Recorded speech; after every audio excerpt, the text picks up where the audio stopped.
नमस्कार, जागो जनमत में मैं हूं नेहा आपके साथ। आइए जानते हैं आज की खबरें सिलसिलेवार। कोटा दक्षिण नगर निगम की वर्चुअल बैठक हुई आयोजित, बैठक का हुआ कचरा। शहर के भीमगंज मंडी थाना क्षेत्र में देर रात रेलवे ट्रैक पर युवती व युवक के मिले शव। अजमेर कलेक्टर अंशदीप ने किया पदभार ग्रहण। राजस्थान विद्युत प्रसारण के खेल प्रतियोगिता का हुआ समापन। पार्षद सलीना शेरी ने उठाई सफाई व्यवस्था दुरुस्त करने की मांग।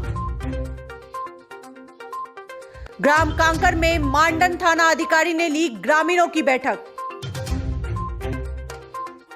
बूंदी में आयुर्वेदिक काढ़ा पिलाकर इम्यूनिटी बढ़ाने का महाअभियान का हुआ शुभारंभ। अनूप मंडल के सैकड़ों सदस्यों ने जबरदस्ती वैक्सीन नहीं लगवाने बाबत अतिरिक्त जिला कलेक्टर को सौंपा ज्ञापन। अब खबरें विस्तार से। कोटा नगर निगम दक्षिण की सोमवार को आयोजित की गई बैठक एक तरह से फेल साबित हुई। बैठक वर्चुअल मोड पर की गई थी। ना तो सभी पार्षदों को इसकी पूरी ट्रेनिंग थी, ना ही ठीक से ट्रेनिंग दी गई थी। नतीजा, 1 घंटे में ही मीटिंग खत्म हो गई। ना तो जनता की समस्याओं पर चर्चा हुई, ना पार्षद अपने मुद्दे उठा पाए। मेरी आवाज सुनाई दे रही है तो मास्क के हाथ लगाएं, मैं समझ जाऊंगा मेरी आवाज आप सुन रहे हैं। आदमी थोड़ी माननीय अध्यक्ष। सिर्फ सभी पार्षद चिल्लाते रहे, जिसका शोर ही सुनाई देता रहा। नगर निगम में पहली बार वर्चुअल बैठक आयोजित की गई। इस बैठक के लिए सभी पार्षदों को लिंक जारी कर दिए गए थे। सोमवार दोपहर 3 बजे बैठक शुरू हुई। बैठक शुरू होते ही सभी पार्षद एक साथ बोलने लगे। इसके लिए बीजेपी के सभी पार्षदों के एक स्थान पर इकट्ठे हुए, जहां पर वर्चुअल मीटिंग के लिए व्यवस्था की गई थी। कांग्रेस की तरफ से भी कांग्रेस कार्यालय में मीटिंग की व्यवस्था की गई थी। महापौर राजीव अग्रवाल और निगम अधिकारी महापौर ऑफिस से मीटिंग से जुड़े। करते जा रहे, एक मुद्दा बोलिया जाए। हमारे माननीय विधायक महोदय हमारे ऑनलाइन है, उनको मौका दिया जाए। बोले क्या कह रहे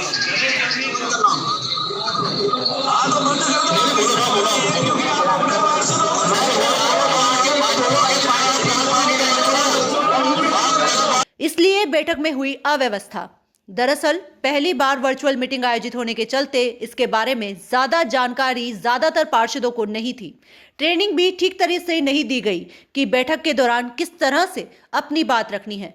सभी पार्षद अपने मोबाइलों में लिंक खोलकर जुड़ गए और अपनी बात को एक साथ कहने लगे, जिसके चलते वर्चुअल बैठक का कचरा हो गया। विधायक बोलने लगे तो भी किसी ने नहीं सुना। मीटिंग से जुड़े विधायक मदन दिलावर ने जब बोलना शुरू किया तो भी इसी तरह का शोर जारी रहा।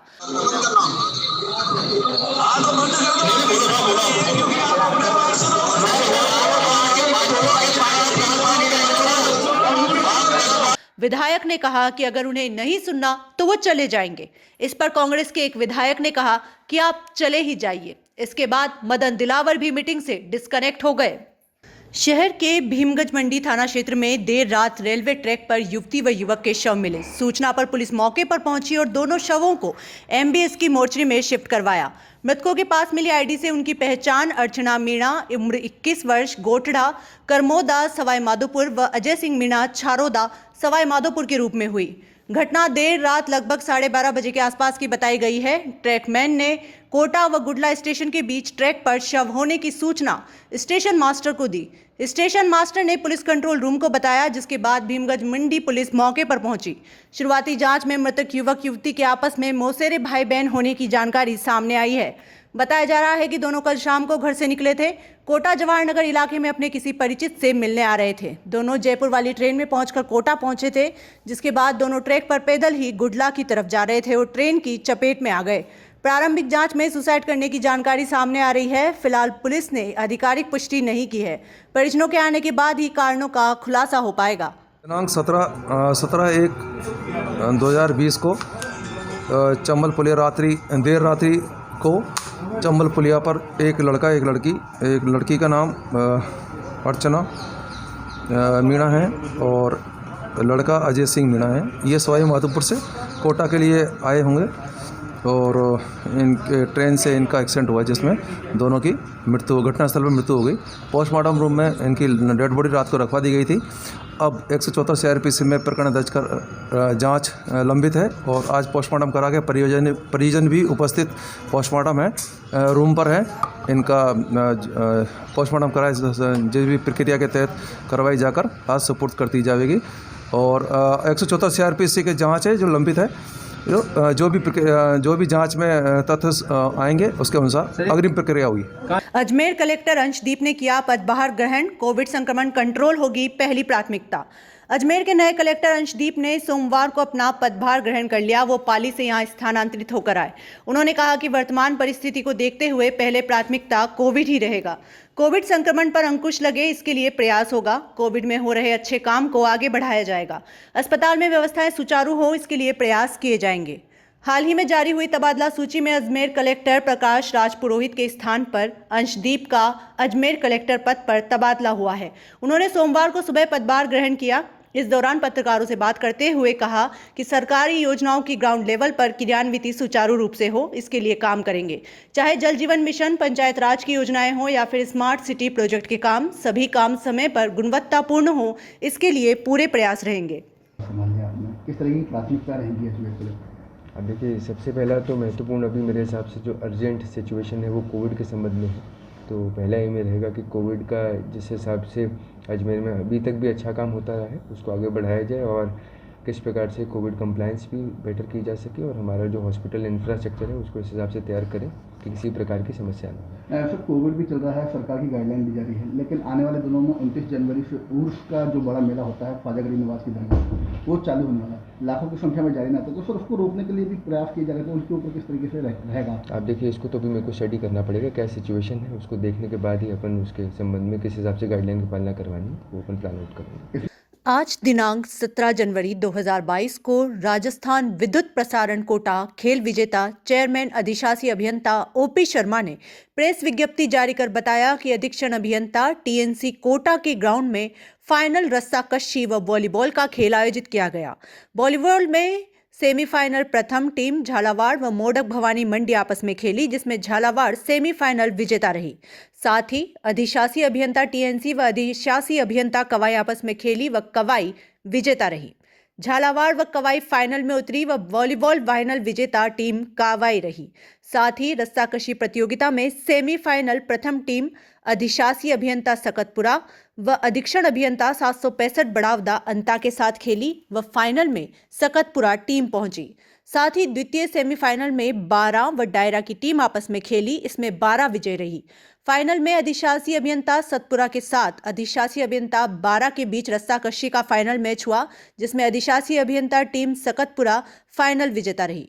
टीम सकतपुरा ने इस वर्ष प्रतियोगिता में शानदार प्रदर्शन किया।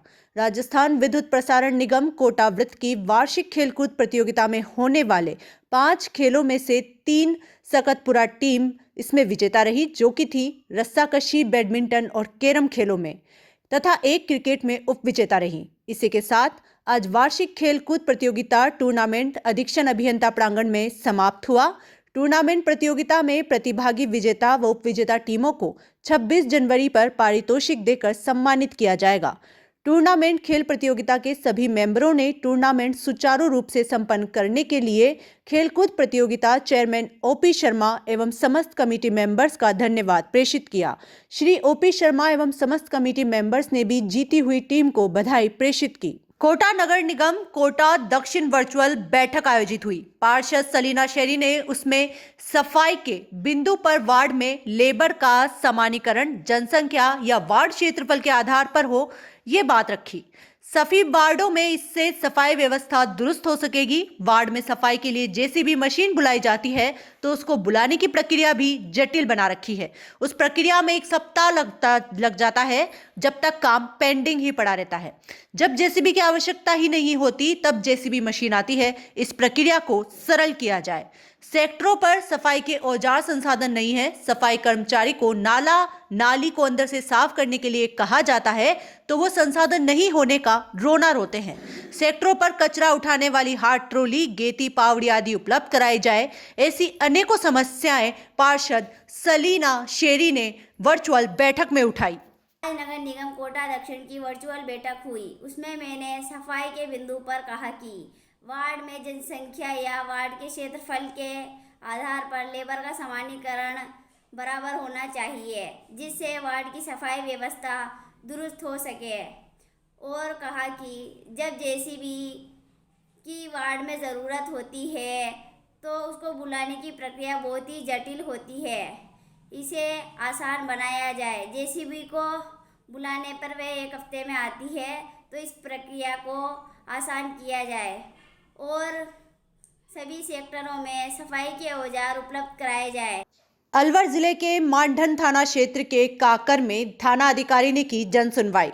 जन सुनवाई के दौरान थाना प्रभारी का सरपंच रविंद्र चौहान ने साफा और माला पहनाकर किया स्वागत।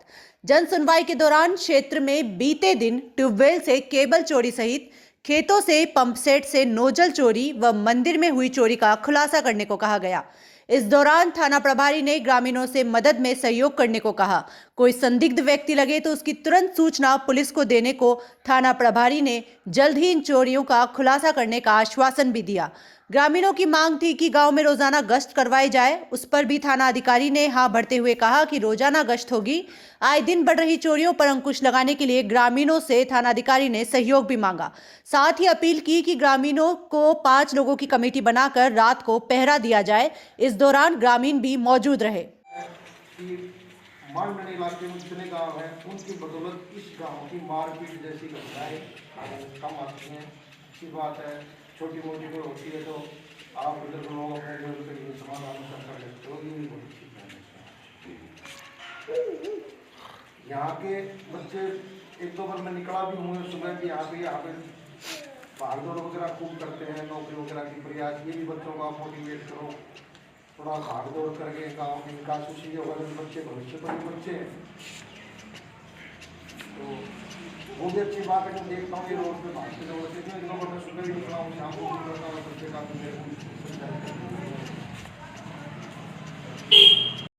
बूंदी जिला कलेक्टर रेणु जयपाल ने कलेक्ट्रेट परिसर में आयुर्वेदिक काढ़ा वितरित कर एवं स्वयं पीकर इम्यूनिटी महाअभियान का शुभारंभ किया। विद्यार्थी प्रियंका प्रजापत को काढ़ा देकर अभियान की शुरुआत की गई और आह्वान किया गया कि कोरोना एवं ओमिक्रॉन संक्रमण से बचने के लिए आमजन भी इसका नियमित सेवन करें। बूंदी राजकीय आयुर्वेद चिकित्सालय के प्रमुख चिकित्सा अधिकारी डॉक्टर सुनील कुशवाहा ने बताया कि इम्यूनिटी महाअभियान के अंतर्गत सार्वजनिक स्थलों पर प्रतिदिन आयुर्वेदिक काढ़ा पिलाया जाएगा। इस काढ़े को आयुष मंत्रालय की गाइडलाइन के अनुसार तैयार कर पिलाया जा रहा है। घर व घर सर्वे के दौरान सूखे काढ़े के पैकेट उपलब्ध कराए गए हैं। इसमें गिलोय, दालचीनी, मुलेठी, काली मिर्च, सौंठ इत्यादि का इस्तेमाल किया गया है। कोविड के केसेस रोज बढ़ रहे हैं, 30 आ रहे हैं, तो इम्यूनिटी बढ़ाने के लिए आयुर्वेद का काढ़ा, और ये बहुत ही पिछली कोविड में भी कारगर सिद्ध हुआ है ना। इससे आपकी इम्यूनिटी बढ़ेगी। सर्दी का मौसम हो रहा है तो आपको सर्दी जुकाम खांसी से बचाएगी। तो ये किट भी हम घर घर बांटने की कोशिश करेंगे। आज से इसकी शुरुआत की। आयुष मंत्रालय ने भी इसको अहम माना है कोरोना। हाँ जी, पिछली कोविड में भी ये अहम माना था और अभी भी अहम माना है, क्योंकि मौसम चेंज हो रहा है, ठंड बढ़ रही है, तो काढ़ा वैसे भी गले के लिए और इम्यूनिटी बढ़ाने के लिए बहुत अच्छा। तो ये हर जगह मिलेगा काढ़ा? ये हर जगह मिलेगा, शहर में या केवल आयुर्वेदिक हॉस्पिटल में? नहीं, जगह जगह कैंप करवा रहे हैं। आज जिला मुख्यालय पर आज अनूप मंडल अनूप स्वामी जी फाउंडेशन के सैकड़ों सदस्यों ने कोरोना बचाव वैक्सीन नहीं लगवाने बाबत अतिरिक्त जिला कलेक्टर चंद्रभान सिंह भाटी को ज्ञापन सौंपा। ज्ञापन में सैकड़ों सदस्यों ने सरकारी कोविड गाइडलाइंस की अवहेलना करते हुए विरोध प्रदर्शन किया और 1 दिवसीय धरना प्रदर्शन किया। ज्ञापन में बताया कि अनूप स्वामी जी के समस्त सदस्य इस जबरदस्ती वैक्सीन का विरोध करते हैं और वैक्सीन नहीं लगवाएंगे। आज सैकड़ों अनूप स्वामी फाउंडेशन के सदस्यों ने, जिनके मास्क नहीं लगे थे, ना ही सोशल डिस्टेंसिंग, विरोध प्रदर्शन कर राष्ट्रपति और प्रधानमंत्री नरेंद्र मोदी व राज्य सरकार मुख्यमंत्री के नाम ज्ञापन सौंप वैक्सीन नहीं लगवाने की घोषणा का फैसला किया। अनूप मंडल ने देश एवं राज्य में वैक्सीन का बहिष्कार कर वैक्सीन के स्थान पर अनूप जी स्वामी के द्वारा रचित जनत हितकारिणी ग्रंथ अनुसरण विधियों के उपाय पर जोर दिया। जिला मुख्यालय पर आज सैकड़ों की तादाद में इन लोगों ने 1 दिन का धरना प्रदर्शन किया और जमकर सरकारी गाइडलाइन की धज्जियां उड़ाई। आज की खबरों का सिलसिला यहीं खत्म होता है। खबरों की अपडेट के लिए आप देखते रहिए जागो जनमत। धन्यवाद।